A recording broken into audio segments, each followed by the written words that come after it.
Hello, everyone. I'm Jim Garrison.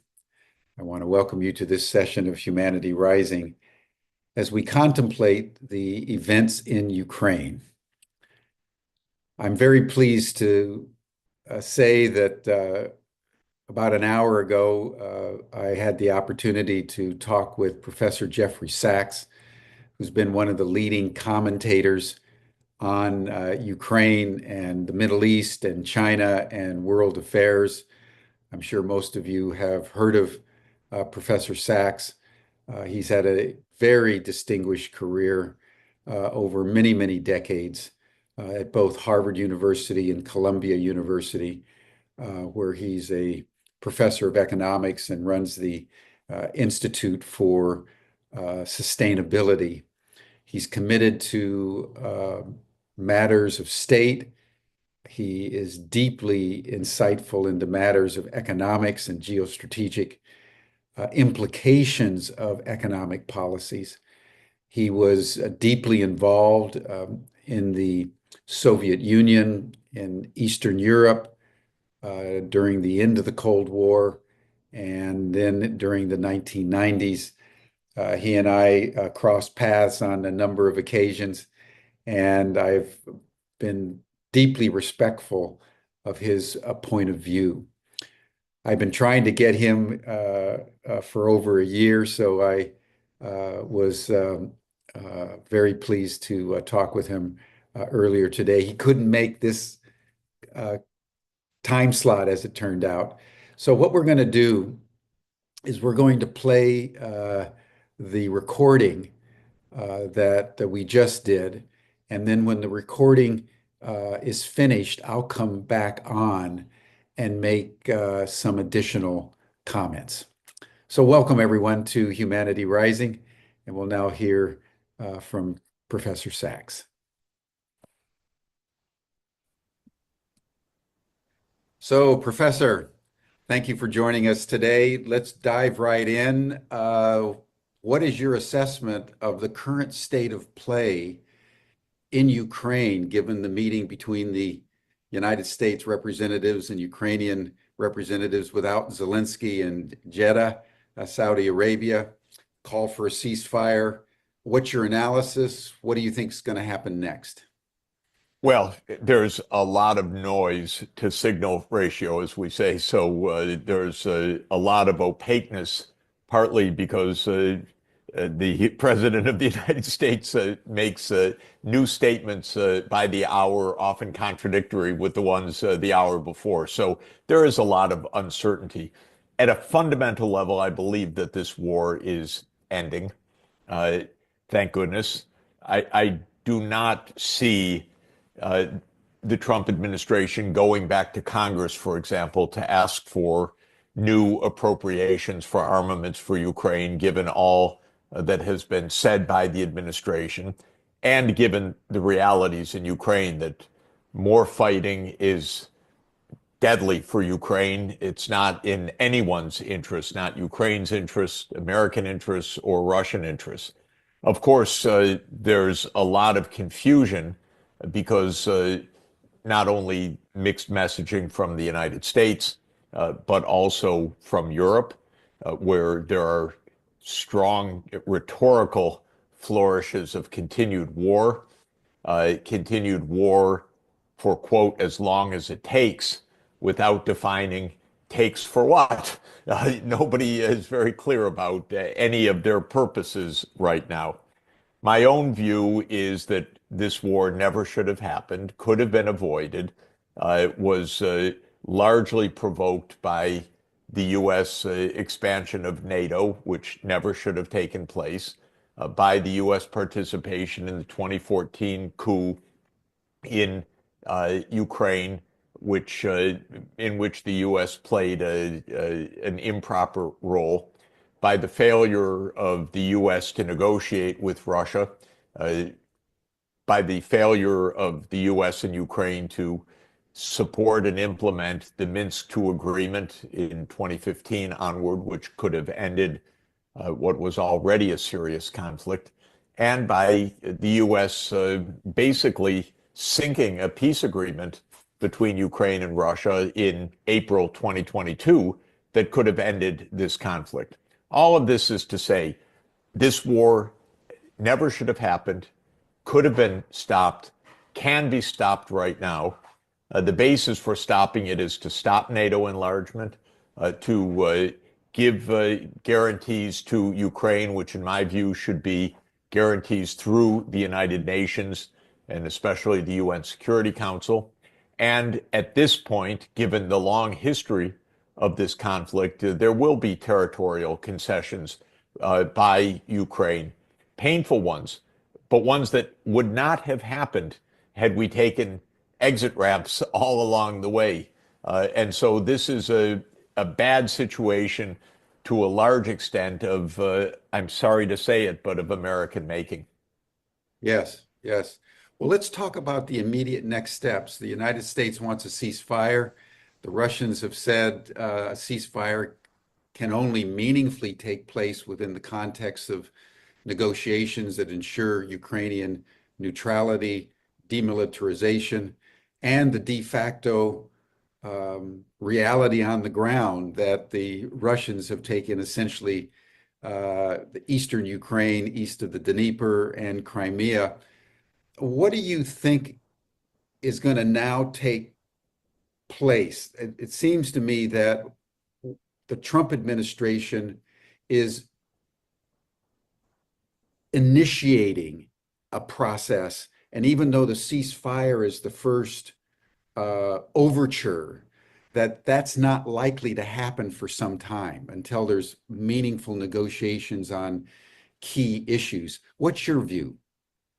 We know that in Jeddah, where US and Ukrainian officials met, the meeting went on for a reported 9 hours. It would have taken maybe a half an hour to draft the communique. So they spent at least 8.5 hours discussing something else. They haven't told us what they discussed. If the American mediators have their eyes and ears open right now, they know what you just said, which is that a 30-day ceasefire is not going to be acceptable and it won't end any of the conflict. The conflict is over deeper political issues. Exactly. It's over the issues of NATO. It's over the issues of security guarantees. It's over the issues of territory. Announcing a 30-day ceasefire means nothing in that context. I doubt, therefore, that this first overture of a U.S. Ukraine announcement of an invitation to Russia for a ceasefire is by itself about to lead to a ceasefire. What we don't know is what was discussed behind closed doors about those three crucial issues: NATO, security guarantees, and territory. It may be that they seriously discuss those issues and that the United States negotiator, Stephen Witkoff, is going to describe the results of that in Moscow. Maybe not, however. Maybe he's just going to say there should be a ceasefire. Depending on what his message is, there will be distinct responses. Very unlikely, in my view, that the response will be a ceasefire. There's no grounds prepared for that. A 30-day ceasefire can be a time for rearmament if it isn't prepared in the right way. Hard to see why Russia, with the military advantage and momentum right now, would accept such a move unless there is something vastly more substantial behind it. I believe that the Ukrainian side must, or at least should, understand the U.S. support is coming to an end. It cannot be replaced by Europe, just even in scale and financial magnitude and military terms. And so unless the Ukrainians are completely blind to all of this, they will understand that this is a new situation. Now, they may be at their particular end game politically as individuals. That makes this quite tough for politicians. Politicians go after some costs. We're usually told some costs are some costs. Look forward, do the best you can. But politicians don't act that way. They're saving their own skins. They're not saving their own country. And so, what the Ukrainians who are ruling by martial law are going to decide, this is a small clique that does not have majority support in Ukraine. The majority in Ukraine want to end the war, even at the cost of territorial concessions. But whether Zelensky and his group in power ruling under martial law will see it that way also remains to be seen. What I believe will happen is that reality will force this war to an end. There are two kinds of ends. One is Russia continues to advance and effectively, one way or another, takes over Ukraine. It's not impossible. It's the worst outcome for Ukraine. The best outcome for Ukraine is to say three considerations: neutrality, security, and some territorial concessions, and then an end to the war. So Ukraine's interest is to negotiate an end to the war. That may not be Zelensky's personal interest, though I think it probably at this stage also happens to be that. Yes. Well, let's talk about Zelensky for a moment because he was not in Jeddah. He had a disruptive meeting with Donald Trump and Vice President J.D. Vance. There's speculation that both the Americans and the Russians would prefer that Zelensky is out so that the negotiations can take place in a much more serious way. What's your view on the future of Zelensky? I don't think just as a matter of current reality, a government that is ruling by martial law, that does not have public support, and that is losing on the battlefield probably has much political longevity. So that's just a general proposition. I do not like the idea of the United States or Russia or anyone else saying, well, he has to be cleared out for the next one to come in. I'm against, in all manner, philosophically, regime change by the United States vis-a-vis another government. I am not impressed with Zelensky or with his government. I don't like martial law. But even less than liking martial law, I don't like U.S. dictating the government of other countries.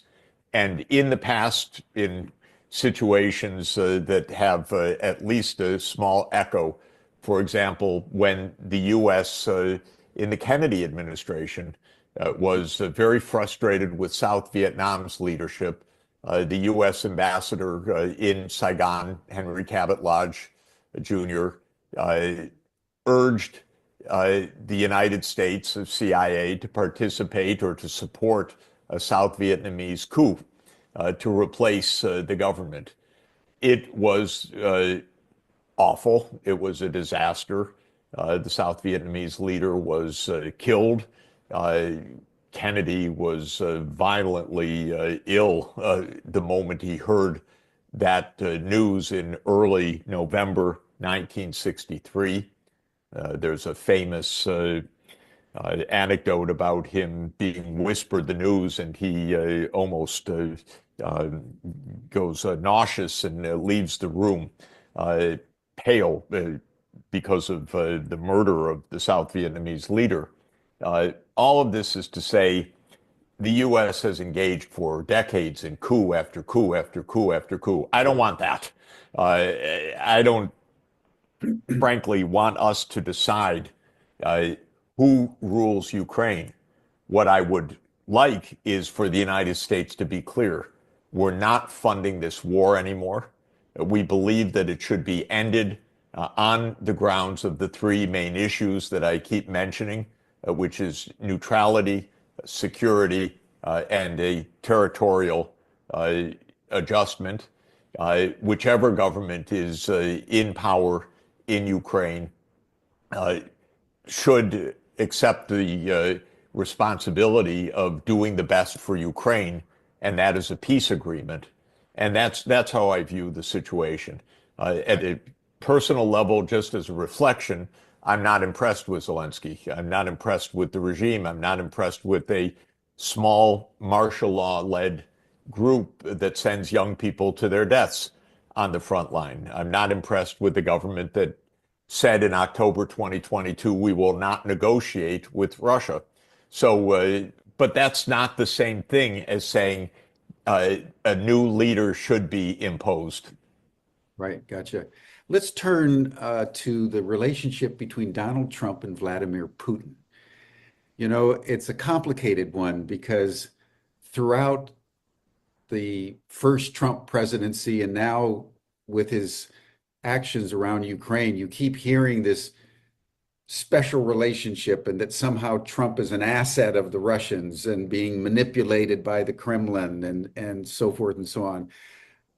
How do you understand the relationship between Trump and Putin and the deeper um, reality of geostrategic relations between great powers? I don't believe that Trump is an agent of Russia and that there's a hidden puppeteer relationship. This does not comport, in my view, with what we know. I am on the same moment uh, absolutely in the belief that the great powers, the big nuclear powers, should have normal relations with each other, stay out of each other's way, and avoid nuclear Armageddon. And so I am uh, very much in favor of normal, mutually respectful relations at the personal level of leaders of the US, China, Russia, India, and so forth. Um, I believe that what President Biden said in March 2022 when he spoke in Warsaw, Poland, and said that man must not remain in power, speaking of Putin, was a grave blunder, a terrible mistake, something a president of the United States should never say about any other great power, especially a power that ostensibly we are not at war with. And so I much prefer the idea that the leaders are speaking with each other than the idea that they are shouting at each other uh, through sound bites and social media posts. This is how it should be. I urged essentially every day of the Biden administration, talk to your counterpart. I say to the Europeans, don't meet Zelensky for the 100th time. Go meet President Putin. That's who you need the diplomacy with. So, in this sense, I think we should be relieved that there is a direct communication between the leaders. That's what I take this as.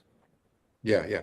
Well, let's broaden it because I think it's the geostrategic relationship that is actually the most fundamental process in play as the world moves from an era of unipolar dominance by the United States to a multipolarity, given the rise of the BRICS, given the deepening alliance between Russia and China and India and other countries. I would note that when the US and Russian delegations met about 10 days ago in Riyadh, the conversation was much less about Ukraine than it was about how the Russians could help the Americans preserve the credibility of the US dollar. So, talk to us about Ukraine within the context of this transition between unipolarity and multipolarity. Well, you and I both know the days of the end of the Soviet Union, and I was in the Kremlin at the end of 1991 to hear directly from Boris Yeltsin that the Soviet Union is over. And what I only realized afterwards was that instead of regarding that as the moment of peace, which is what the Americans should have regarded it as, the Americans regarded it as the moment of victory and declared now the world is unipolar. Even in 1992 or end of 1991, the idea of a unipolar world was an arrogance and a risk. And yet the U.S. was so pumped up with its own superiority and virtue, self-proclaimed, that it just said, now we run the world. That wasn't true in 1992, but it is absolutely, obviously not true in 2025. So I would say we reached a multipolar world already decades ago, but the recognition by the Americans that Good it's a point. multipolar world is a few weeks old. It's only when Marco Rubio, the Secretary of State, said it that at least the self-proclaimed nature of the world was altered from unipolarity to multipolarity. Recognizing this multipolarity is a very important reality.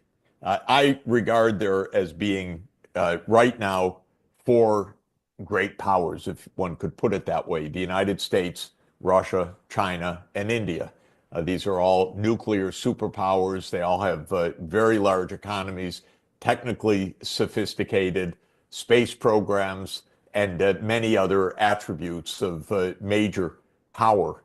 Uh, uh, Europe would be on that list if it weren't 27 divided nations, but actually acting in a unified way, which I would like it to do, not for war, but for diplomacy. So I believe that Europe should get its act together and be a champion of peaceful cooperation and collective security rather than bloc politics. So this is our multipolar world. What does it really mean? What does it mean for Trump, for example? We don't know. Because in the case of Ukraine, I think it means a realism, which is an improvement. As we've been talking about it, it likely means the end of war. What does it mean in the Middle East? It seems that it means that Trump does not want to have a war with Iran, despite the egging on by Netanyahu in Israel for such a war. Well, that's a good realism.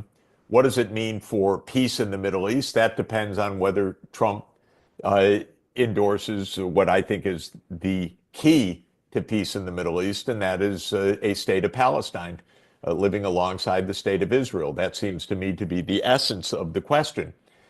One state or two states. If it's one state with Israel dominating 8 million Palestinian people, there won't be peace.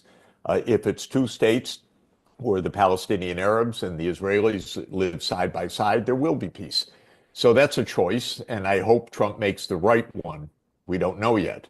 When it comes to U.S.-China relations, Washington is filled with China hawks. I happen to go to China several times a year and have been going to China for 44 years now. And I do not believe that China is an enemy, a threat, a risk of invasion. I think it's a remarkable civilization, thousands of years old. And I would like to have normal relations, even good relations with China. That's another choice. So we are definitely at a moment of transition. It could be a transition to a peaceful era. It's within reach. It would require the kind of diplomacy that Trump seems to be leading vis-a-vis Russia to be similarly implemented vis-a-vis China and vis-a-vis the Arab nations. Uh, this and with peace with Iran, it's all possible, but Washington requires a very different approach from unipolarity. Uh, it requires hard work, a lot of patience and diplomacy, skill, and whether the Trump administration has that or not, we don't know. Professor, I know you have to leave now. Deeply appreciate your insights and hope to speak with you again. I look forward to that. I really do. Thank you very much. All right, be well. Bye-bye.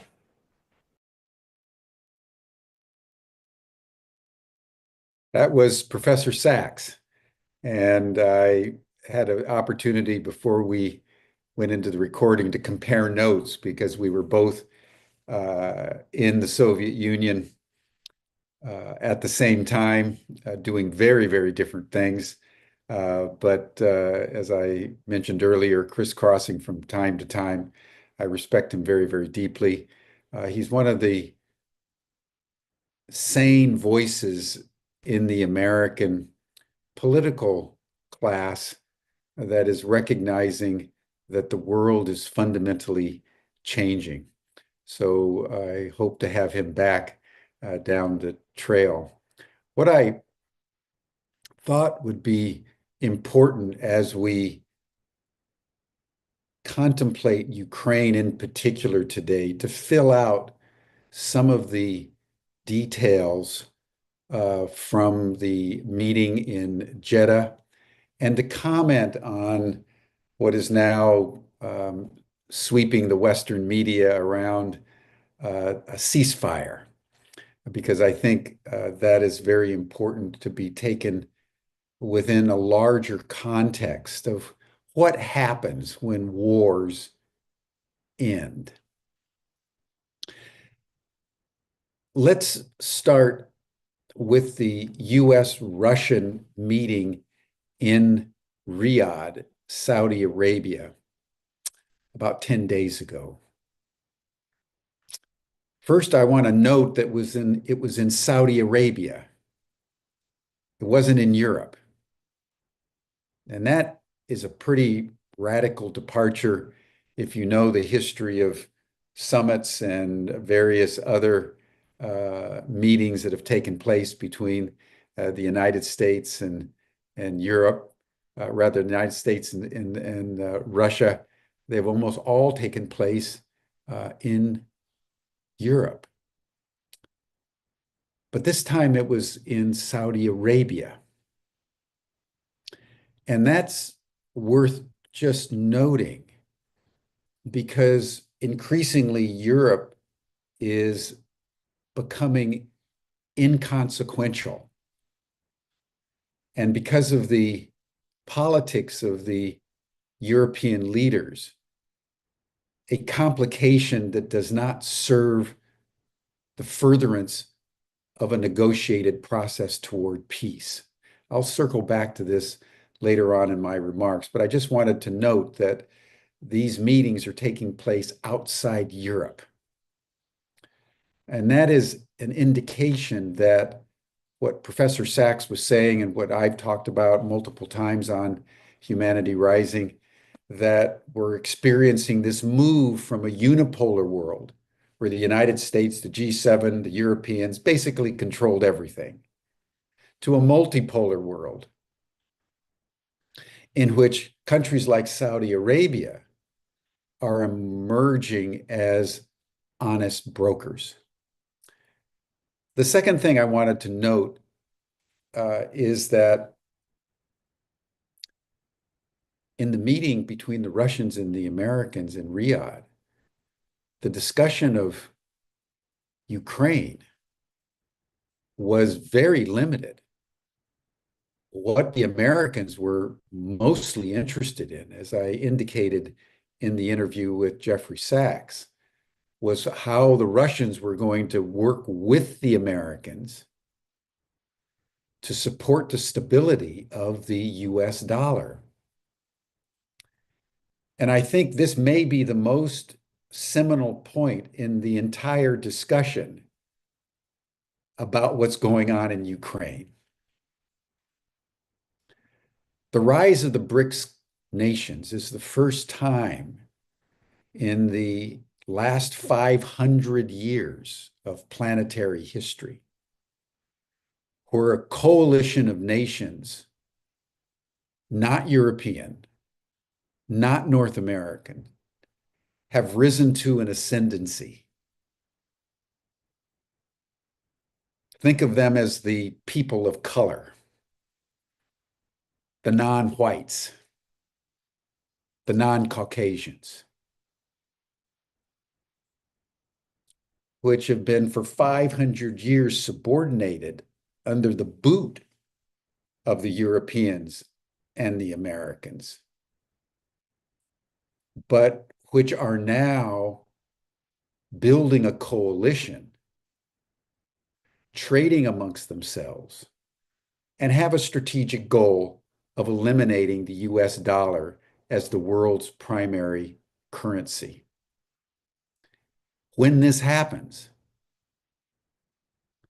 the United States will collapse in an accelerated way because it's the primacy of the US dollar and the fact that the majority of world transactions are taking place with the dollar that enables the United States to be the imperium that it is. There are two pillars to this. One is over 800 military bases in 127 countries around the world. The other is the primacy of the dollar, that fact that oil and basic commodities are all traded in dollars until basically the last year or two. So the US is the world's currency, which was about 70%, is now down to 40% and falling. Simultaneously, the United States has nearly $40 trillion in debt. It is one of the most indebted nations in the world.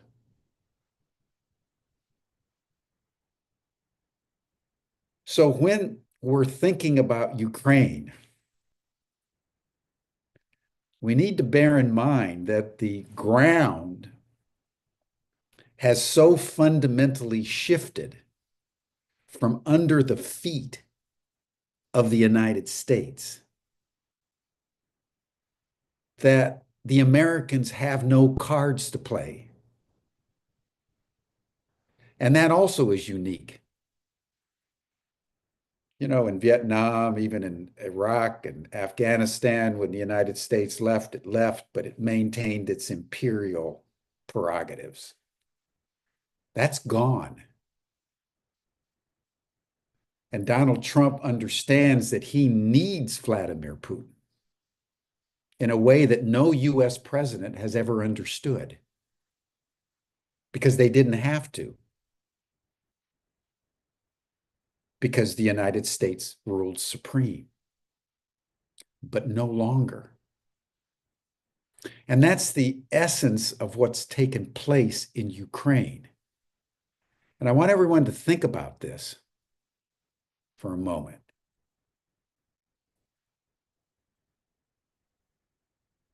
At the end of the Cold War, when Gorbachev and the Russians had withdrawn their troops from Eastern Europe, had dismantled their military alliance, the Warsaw Treaty Organization, on the understanding that the United States would not push NATO to the east. The US broke that fundamental agreement.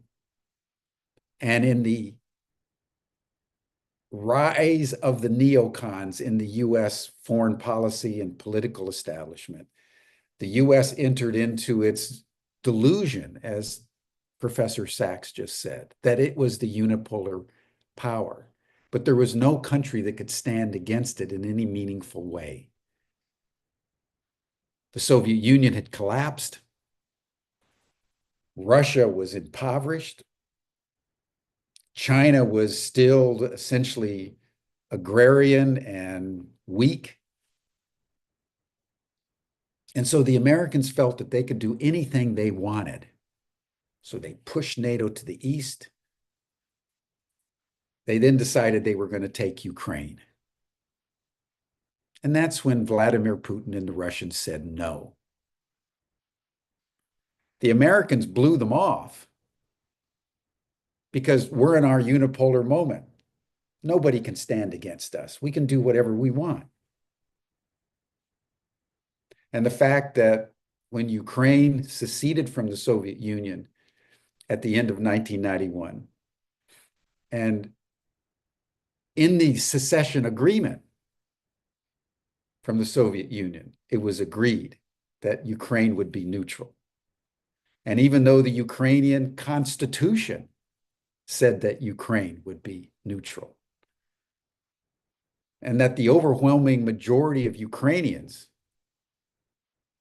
70, 80%, agreed that Ukraine should be neutral. That didn't make any difference to the United States. We want Ukraine. And that's what triggered the war. Because eventually Putin said, no, that's a red line. You can take the rest of Europe. There's nothing we can do about that, but you are not going to take Ukraine.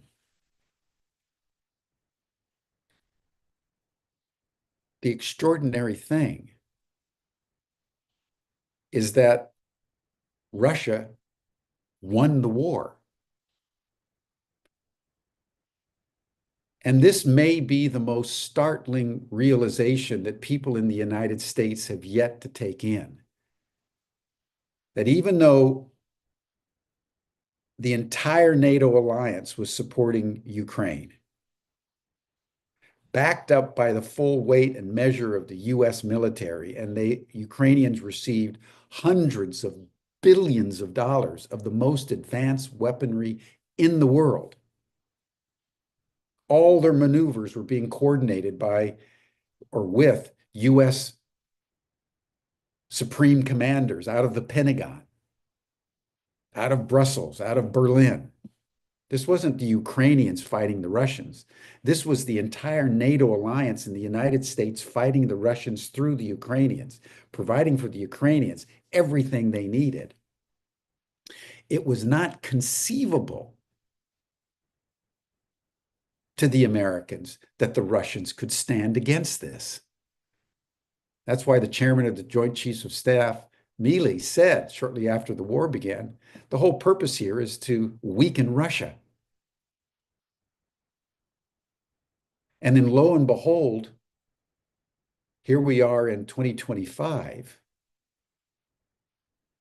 and the Russians have decisively defeated the most sophisticated army ever assembled, the Ukrainian army, at war. All the advanced weapons have foundered against the sophistication and the prowess of the Russian army.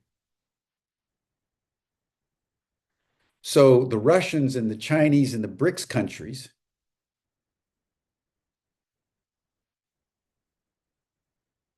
are going after the dollar. And the Russians just defeated the United States and NATO in Ukraine. And if you've been tracking the news over the last 24, 48 hours, the Russians have now completely eliminated the Ukrainian army in Kursk. As the Ukrainians, as they were losing in the Donbass, thought, well, we're going to take some land in Russia and we'll hold that as a bargaining chip, something that was directed from the United States during the Biden administration. And it turned out to be a complete, unmitigated disaster. The Ukrainians sent their best forces into Kursk, trying to get the nuclear power plant outside Kursk. They failed. Rather than withdrawing strategically, they stayed there and have been wiped out. And now the weakened forces of Ukraine in the Donbass are essentially en route.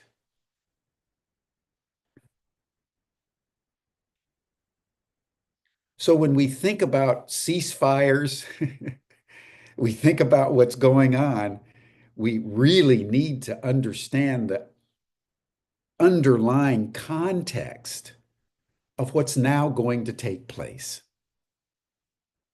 And what is now going to take place is the real conversation. There's going to be no ceasefire because what the Russians have been saying from the very beginning, which goes back all the way to Gorbachev 30 years ago, is that what is needed is a overarching security agreement within which Eastern Europe, Western Europe, Russia, maybe the United States can have normal relations. As the Russians have been saying for 30 years, we're no longer communist. We're not your enemy. Why do you keep treating us as if we're your enemy? They're capitalists just like the US is. They have the form of government that's appropriate to them. Why are you so hostile? Why do you keep pushing NATO to the east? There's no reason for it. And now, as I've said for the last 3 years, as you all know, I predicted this 3 years ago. I said, there's no way that Ukraine can win this war. There's just no way. And they haven't. And that when it was all over, the Americans were just going to walk away, which we're watching them do. And this leads me to a very important point that I think we all need to bear in mind, particularly Americans who don't know very much about negotiation, because for the last 30 years, there's actually barely been any negotiations because the neocons don't believe in negotiations. They want full spectrum dominance of the United States over the entire world. Neocons don't negotiate. They dictate. And now the United States, after 30 years of neocon philosophy and politics, is coming into the realization that it can't dictate the outcome here.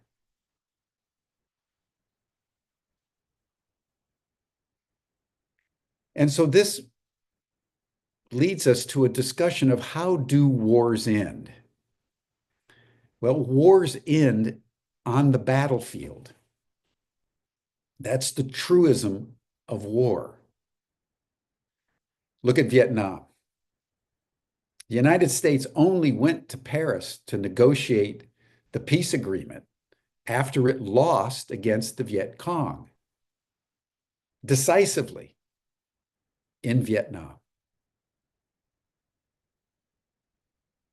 In Afghanistan, there wasn't really a peace agreement. There was just a withdrawal after sort of chaotic conversations with the Taliban. But the negotiation that allowed the US to withdraw, even as chaotically as it did, happened because of the facts on the ground. Wars don't end any other way. I can't think of an example anywhere in history where it was diplomacy that solved the problem, not the reality on the ground that dictated the diplomacy. So that's what all of us in the West and all of us, particularly in the United States, who've been so fixated on supporting the Ukrainians in this quixotic, ultimately futile exercise, need to take in. That it's the reality on the ground. The fact that the Russians have defeated the Ukrainians, have taken 20% of Ukraine, have secured Crimea, This reality is what's going to dictate the diplomacy. The Americans are still in this mindset, as Professor Sachs said, even though we've been in a multipolar world, we think it's still unipolar. Most Americans think, well, if Trump says there's going to be a ceasefire, well, then that's the way it's going to be. And the fact that it doesn't turn out to be that way is what multipolarity is all about.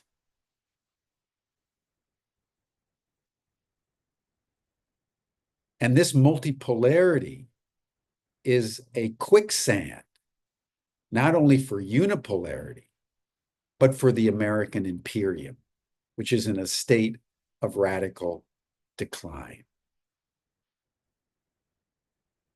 Now, it's within this context that I wanted to focus for a moment on the rare earths deal as an example of delusion in politics. Last fall, Vladimir Zelensky, trying to get the Biden administration in its last days to give them more, came up with this idea. We've got all these rare earths, rare earth minerals, gallium and tritium and lithium, et cetera, et cetera. We'll give those all to you if you guarantee Ukraine. And he went all over Europe. He met with President Biden, and everybody says, wow, what a great idea. But nothing really was done because the election was taking place, and then Trump came into power. And then Trump, being a businessman, said, okay, we'll take your rare earth minerals, but we're not going to give you the guarantees. And Zelensky said, you can't do that. And Trump said, oh, yes, I can. We want your rare earth minerals to pay us back for all the billions that we've given you. We estimate it's about 500 billion. So this is what's been playing out in the press. And probably most of you think there are rare earths in Ukraine. And will be shocked to discover that if you go to any, you can Google it, rare earth deposits in the world, Ukraine doesn't even appear. Its deposits are minuscule. The biggest suppliers of rare earth minerals are China and Brazil.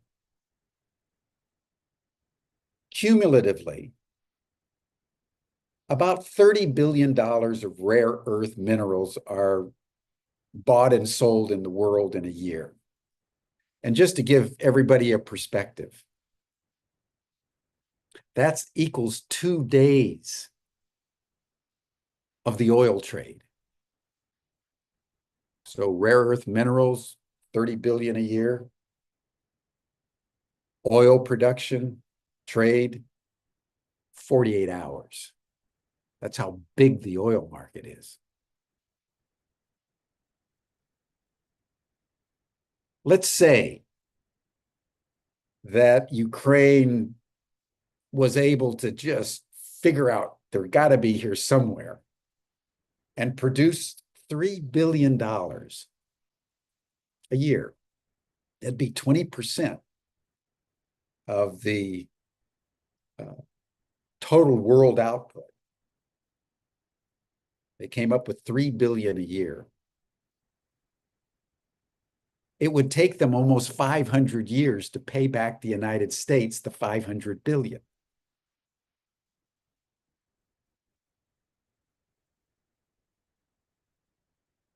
It's not going to happen. It's a delusion of the mind. And then when you consider that most of the rare earth minerals that they do know exist are already under Russian control because most of it is in eastern Ukraine, you get a measure of the absurdity of what goes on in politics. It's like this whole fantasy around the North Korean troops. Remember the North Korean troops? And the North Korean troops fantasy was initiated when the Biden administration was looking for a reason to justify sending the US ATACMS missiles into Russia. So they created this urgency in the public that the Russians and the North Koreans were ganging up against the Ukrainians. There's not been a shred of proof.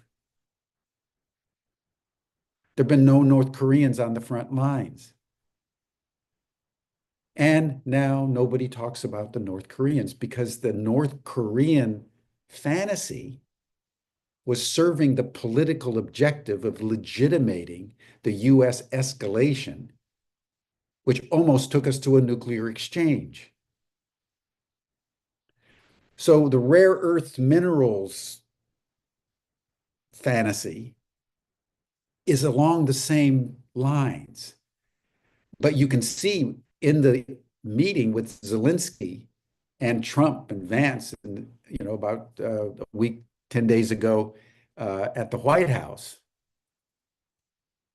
just because something's an illusion doesn't mean people don't believe it to be true. And if you think about it, it gets absurd. They get into this big argument because Zelensky's saying, I'll sign the deal for the rare earths if you guarantee our security. Trump says, no, I want the rare earths to pay us back. And they got into such a kerfuffle about it. The US stopped military aid, intelligence assistance, et cetera, et cetera. They turned it back on yesterday. But they were arguing about something that didn't even exist.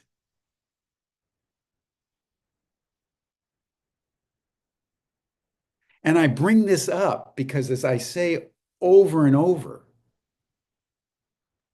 when you hear the news, always ask yourself, why am I being told this? I think I mentioned it even at the time that the North Korean fantasy was a political instrument to justify the ATACMS missile attacks into Russia. But we don't connect the dots, and we get snookered and seduced into thinking something's different than what it really is. And what really is that the Russians have won the war. The Americans are withdrawing with their tail between their legs. Trump understands that the US dollar is about ready to be taken out. And Vladimir Putin is sitting there smiling in the Kremlin because he holds all the cards now. And what I would virtually guarantee he's going to say is, we'd love to have a ceasefire. We've been wanting a ceasefire since the war began, but we can only have a realistic ceasefire within the context of what we've said from the beginning is necessary for a durable peace. And it's the following. Number one, Ukraine has to be neutral. This needs to be understood by the United States, by the Europeans, by the Ukrainians. That's just fundamental. That was the red line that caused the war in the first place. When the Americans, in the coup of 2014, brought in a government in Ukraine that upset the neutrality of Ukraine and initiated the escalations that led to the special military operation that began in February of 2022. Secondly, Ukraine has to be denazified and demilitarized. The Russians are not going to allow, NATO peacekeepers in Ukraine. It's not going to happen because Ukraine needs to be neutral. And as the Russians have been saying from the beginning, Ukraine needs to be denazified. The level of Nazi power in Ukraine, in the military, is very substantial. And the Russians went to great lengths in World War II to defeat the Nazis. And they will not tolerate a preeminence of Nazis in Ukraine moving into the future. And finally, what has been called Istanbul Plus, the Russians are keeping all the territory that they've gained. In the negotiations that Zelensky and Putin had in March, April, May of 2022, starting within 30 days of the special military operation, they agreed to essentially all of this. The Ukraine would be neutral, but at that time, the Russians would withdraw all their troops from anywhere in Ukraine, including Crimea, for guarantees. Because there was no intent on the part of the Russians to invade Ukraine and then take over Eastern Europe. There's not a single written or oral statement made by any Russian, especially Lavrov, the foreign minister, or Vladimir Putin, the president, that is indicated in any way that that was the plan. It was a special military operation in the face of everything that was going on to preserve the Russian populations in Eastern Ukraine and to take Crimea, which Russia needs as a warm water port. So the Russians are saying now that you got to be neutral. You have to be demilitarized, denazified, and the land of Eastern Ukraine, basically east of the Dnieper River, belongs forevermore to Russia. That's now embedded in the Russian Constitution. So this is no longer Ukrainian territory. This is Russia now.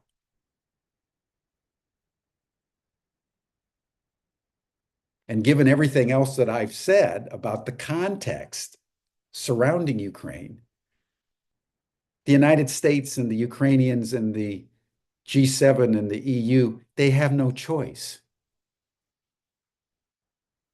because the deed is done. And the Ukrainians are finished.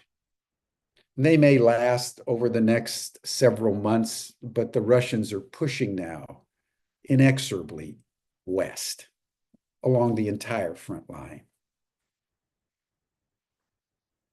And at some point, they're going to make a decision based on their own strategic objectives about when they've had enough.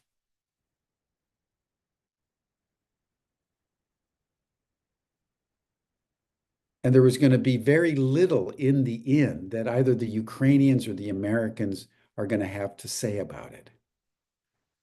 That's how wars end. When the Second World War ended, the Germans didn't have anything to say about it. They were defeated. They had to take whatever it is that the Allies determined at Yalta. It was Stalin Roosevelt, Churchill that dictated the end of the Second World War. It was Ho Chi Minh and the Viet Cong that dictated the end of the Vietnam War. It was the Taliban that dictated the end of the war in Afghanistan.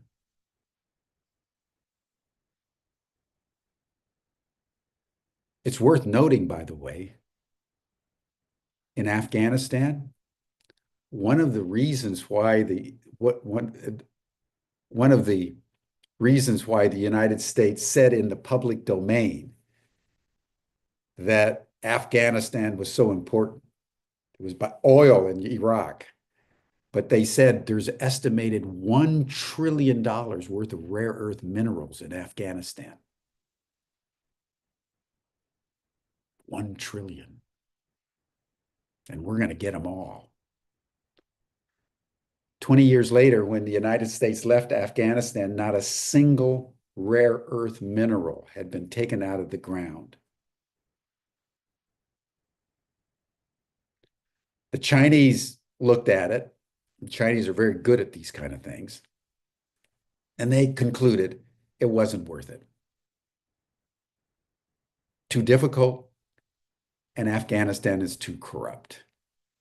So China gets its rare earth minerals not only from its own land, but elsewhere in the world. Now, let me make a final point here of a cultural nature. And you see it being played out. And as someone who's spent so much time in Russia and Moscow and in the Eastern Bloc over the years, I always observe this in the back of my mind as I watch politics unfold. Donald Trump is a poker player. He bluffs. He blusters. He postures. We're going to have a ceasefire. We're going to do this. We're going to do tariffs. The Russians don't play poker in diplomacy. They play chess.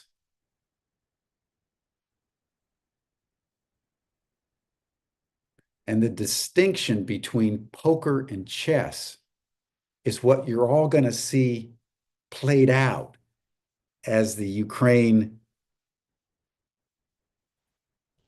adventure comes to a close. I mentioned before that Vladimir Putin is not some insane tyrant bent on world conquest, but is an extremely intelligent, measured, strategic mind.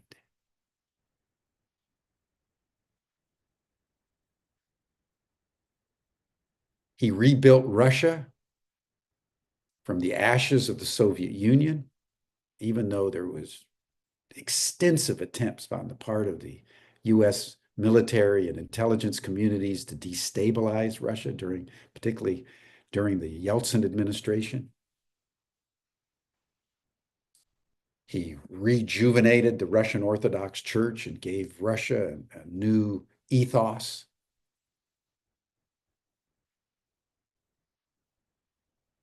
He then was willing to stand against the U.S. expansion to the east. And in defiance of every expectation, launched his military incursion, his special military operation, as it's called, and won the war, to the shock of everybody. And all the while that he was waging war in Ukraine, he was working to support development of the BRICS countries to establish their own currency exchanges and to take out the supremacy of the US dollar. I've spoken about that a number of times. And I know many of you find that very discomforting to think about Vladimir Putin as a statesman, not a tyrant. I went through this during the Vietnam War. Similarly, it's one reason why I could see Putin with Ho Chi Minh, even when I was 18 years old. I, studied it,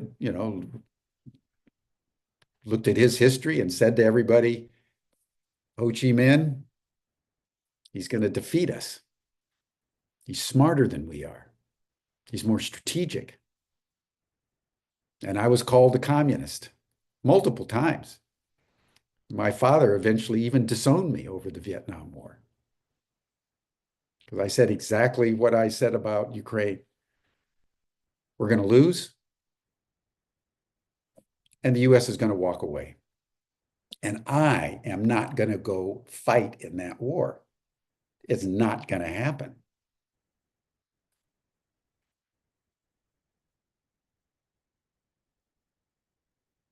In the end,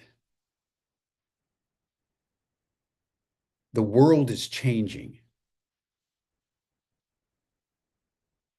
And a new era is beginning to emerge. And it's within this context that I want to conclude with the final statement that Jeffery Sachs made about China and about the BRICS.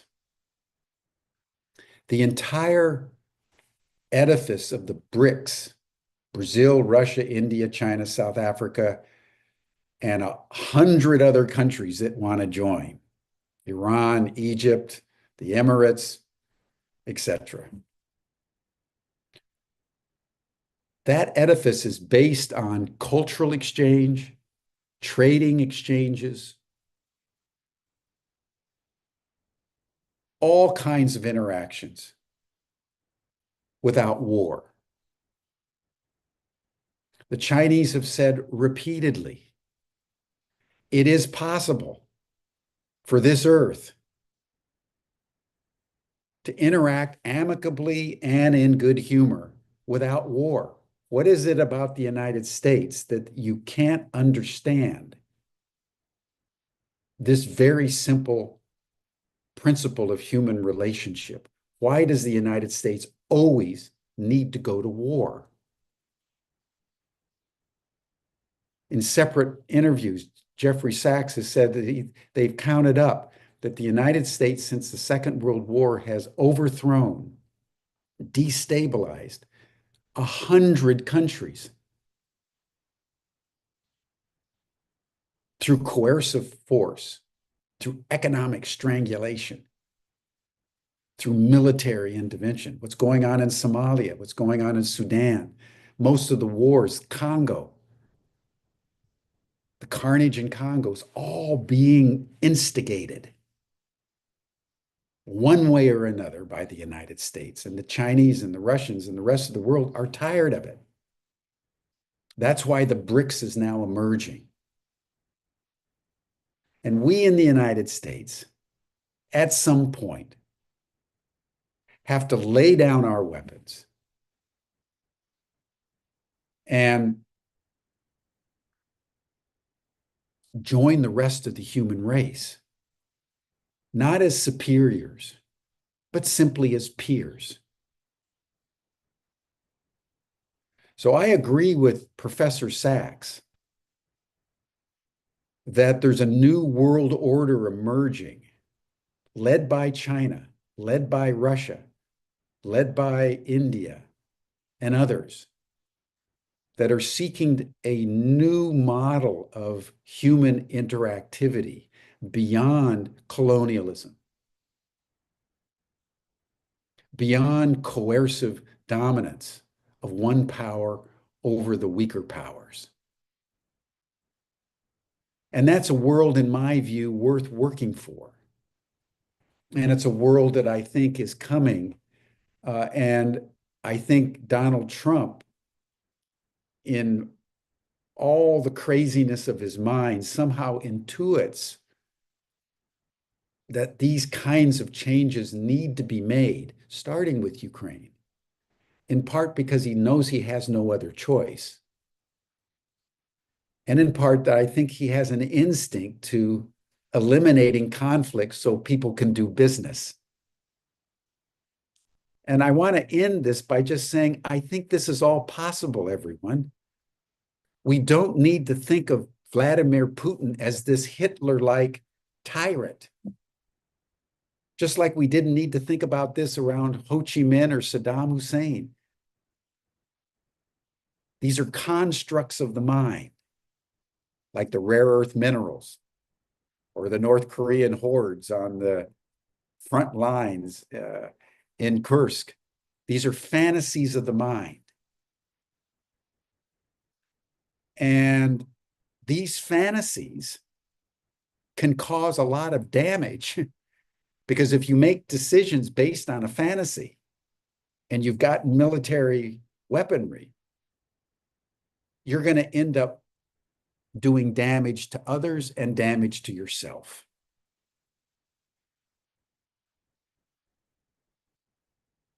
So where we are right now in the Ukrainian saga is the President of the United States has concluded the obvious, that war no longer serves and a peace process has to begin. And so this call for the ceasefire is not the deal. It's the beginning of the process that will lead to a deal. If sobriety and moral maturity prevails. So thank you, everyone. I hope you've taken in these reflections. I think they're worth pondering.